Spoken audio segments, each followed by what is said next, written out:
राहुल गांधी बोले, मोदी जी ने चुनाव की फिक्सिंग कर दी है। अगर आप लोगों ने पूरे दम से वोट नहीं दिया तो इनकी मैच फिक्सिंग कामयाब हो जाएगी। अखिलेश ने कहा 400 पार नहीं, 400 पर हारेंगे। ये 400 पार नहीं, 400 हारने जा रहे हैं। तेजस्वी यादव बोले, मोदी आंधी की तरह आए, तूफान की तरह चले जाएंगे। दिल्ली की भीड़ बता रही है कि मोदी जी जिस तरह से आंधी की तरह आए थे उसी तरह तूफान की तरह चले जाएंगे। उद्धव ठाकरे ने कहा, देश तानाशाही की तरफ जा रहा है। कुछ दिन पहले आशंका थी कि क्या हमारा देश तानाशाही की ओर चल रहा है, लेकिन अब वो आशंका नहीं रही, अब वो सच्चाई है। इंडिया गठजोड़ वार हुआ, पलटवार हुआ, लेकिन ऐसा पहली बार हुआ जब विपक्ष की पूरी टीम एक मंच पर मौजूद थी। इंडिया गठजोड़ इकट्ठे हैं, सब इकट्ठे हैं। आज सभी के, मेरे ख्याल में कईयों के तो कैमरे भी कांपने लग गए होंगे, ये इकट्ठे कैसे बैठ गए। दिल्ली का रामलीला मैदान था। इंडिया अलायंस के सभी नेता मंच पर मौजूद थे और सभी के निशाने पर प्रधानमंत्री नरेंद्र मोदी और उनकी सरकार थी। जिस दिन मैच फिक्सिंग कामयाब हो गई उस दिन आपका संविधान, हमारा संविधान खत्म हो जाएगा। जिस दिन संविधान खत्म हो गया उस दिन हिंदुस्तान के दिल पर एक बहुत बड़ी चोट लगेगी। देश का लोकतंत्र खतरे में है। इनको ये लगता है कि ऐसे हम चला लेंगे, डंडे से चला लेंगे। ये देश किसी के बाप की जागीर नहीं है।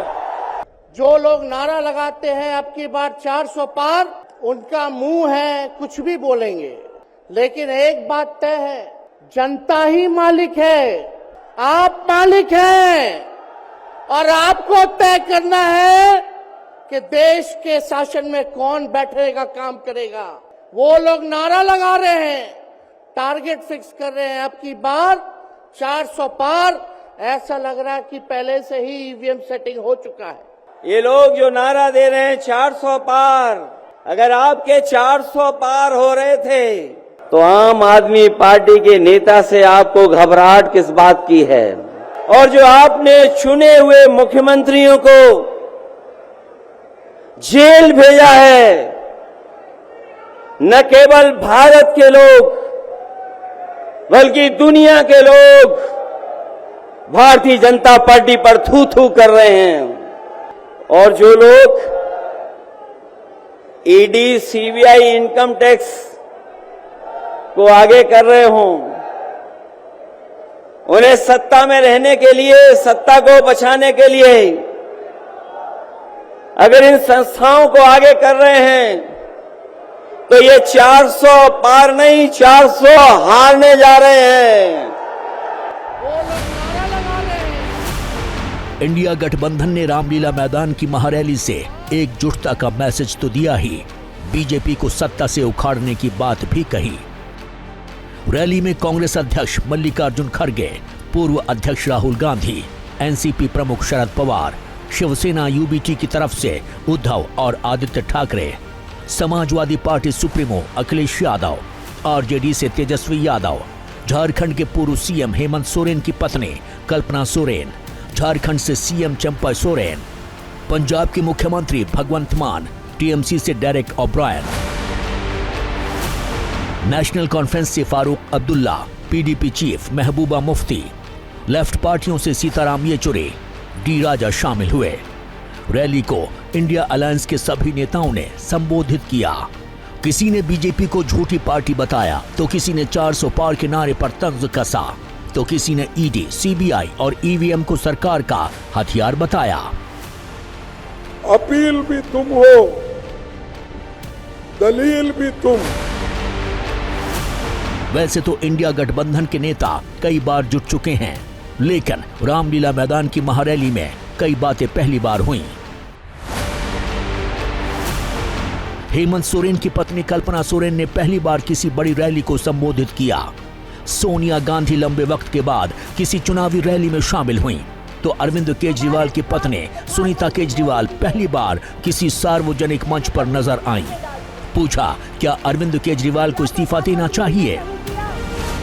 मैं आप लोगों से कुछ पूछना चाहूंगी। हमारे प्रधानमंत्री मोदी जी ने मेरे पति को जेल में डाल दिया। क्या प्रधानमंत्री जी ने सही किया? क्या आप सब मानते हैं कि केजरीवाल जी एक सच्चे देशभक्त और ईमानदार इंसान हैं? ये बीजेपी वाले ये कह रहे हैं कि केजरीवाल जी जेल में हैं, इन्हें इस्तीफा देना चाहिए। क्या केजरीवाल जी को इस्तीफा देना चाहिए?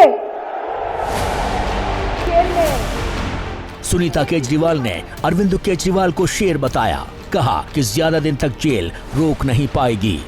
जिस बहादुरी और साहस से वो देश के लिए लड़ रहे हैं, कई बार मुझे लगता है कि आजादी की लड़ाई में वो एक फ्रीडम फाइटर थे, जो देश के लिए लड़ते लड़ते शहीद हो गए। सुनीता केजरीवाल अपने पति से नियमित तौर पर ईडी की हिरासत में मुलाकात कर रही हैं और साथ ही उनका संदेश जनता तक भी वीडियो के जरिए पहुंचा रही थीं। लेकिन ये पहली बार था कि किसी महारैली में सुनीता केजरीवाल ने अपने पति का संदेश पढ़ा। मैं आज आपसे वोट नहीं मांग रहा। आने वाले चुनाव में मैं आपसे किसी को हराने या जिताने की बात भी नहीं कर रहा। 140 करोड़ भारतवासियों को एक नया भारत बनाने के लिए आमंत्रित करता हूं। भारत एक महान देश है, भगवान का दिया सब कुछ है भारत में। मैं यहां जेल में हूं, यहां काफी समय सोचने के लिए मिलता है।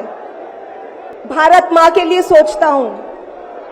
जब भारत माँ के बच्चों को अच्छी शिक्षा नहीं मिलती, 75 साल बाद भी सही इलाज के बिना लोग मर जाते हैं, तो भारत माँ बेबस और लाचार महसूस करती है। जब कुछ नेता सुबह शाम लच्छेदार भाषण देते हैं, शानो शौकत की जिंदगी जीते हैं, अपने दोस्तों के साथ मिलकर देश लूटने में लगे हैं, तो भारत माँ को बहुत गुस्सा आता है। आइए मिलकर एक नया भारत बनाते हैं, एक ऐसा भारत जहां हर इंसान को भरपेट खाना मिलेगा, हर हाथ को काम मिलेगा, कोई बेरोजगार नहीं होगा, कोई गरीब नहीं होगा, कोई अनपढ़ नहीं होगा, हर बीमार को अच्छा इलाज मिलेगा, चाहे वो अमीर हो या गरीब।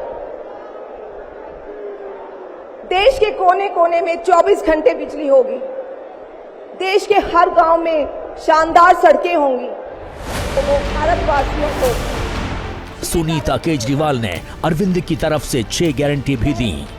मैं इंडिया गठबंधन की ओर से आज 140 करोड़ लोगों भारतवासियों को 6 गारंटी देता हूं। पहली, पूरे देश में 24 घंटे बिजली का इंतजाम करेंगे। दूसरा, पूरे देश के गरीबों की बिजली फ्री करेंगे। तीसरी, हर गांव और हर मोहल्ले में शानदार सरकारी स्कूल बनाएंगे। अब गरीबों और अमीरों के बच्चों को अच्छी और एक समान शिक्षा मिलेगी। चौथा, हर गांव और मोहल्ले में मोहल्ला क्लिनिक बनाएंगे। पांचवी, किसानों को स्वामीनाथन आयोग के मुताबिक सही फसलों पर एमएसपी निर्धारित करके उनको फसलों के पूरे दाम दिलवाएंगे। छठी, दिल्ली के लोगों ने 75 साल से अन्याय सहा है। देश के अन्य राज्यों की तरह अपेक्षा उनके अधिकार बहुत कम है। उनकी चुनी हुई सरकार पंगु है। ये अन्याय हम समाप्त करेंगे। दिल्ली वासियों को उनका हक दिलाएंगे, दिल्ली को पूर्ण राज्य का दर्जा दिलवाएंगे।